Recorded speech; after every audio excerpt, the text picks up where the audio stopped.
gentlemen, you need to sum up first, please. You may have of 7 minutes if you'd like. If it's a little bit shorter, that is fine with you. Whatever makes you happy. Right, me, yeah. Oh, whatever makes me happy, right, okay. Could be interesting. Okay, I think one of the audience said earlier on, actually, there is a huge amount of agreement between the two different sides that an academic education that at least goes to university is actually rather essential, whether you want to, if you want to go into the IT industry.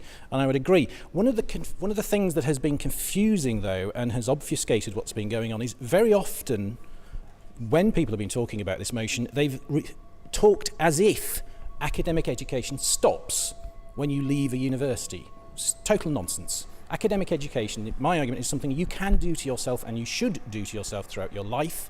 And if you want to be successful in any industry, whether it's the IT industry or anywhere else, it's something you've got to focus on. When we talk about continual professional development, which is the thing that means you get a career, part of that is to ensure that you educate yourself academically. And to reiterate one of my earlier points, it's about making sure you've got the right intellectual skills. If you do not have intellectual skills that you can apply in your job to produce value for your employer, you are not fit to be employed. So it's clear that these intellectual skills are the core of your learning and development and your education throughout life, and it's therefore the most important thing that should be focused on. The other skills that are relevant to particular tools, technologies, whatever, they come, they go. You pick them up as you go, because as one of the other people was mentioning in the audience, the most important thing about an academic education is you learn to learn.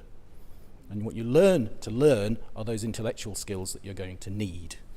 And to pick up on the point from our master teacher, if you don't know what master teachers are, go and talk to that gentleman later on and give him money.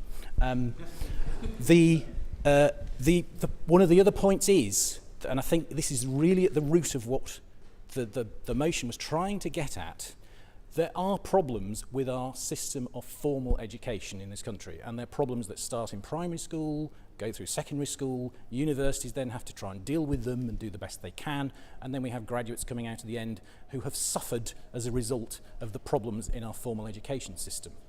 That's not what the motion says. The motion says an academic education can never meet the needs. So even if we had billions and billions and billions and billions of dollars or pounds or whatever, and we spent them on the education system, according to this motion, we would never end up with the system that we need. Well, I don't agree with that. I think given the right resources and the right people and everybody from industry actually working with everybody from universities and secondary schools and primary schools, we can have an education system, an academic education in this country that does meet the intellectual skills needs of the IT industry.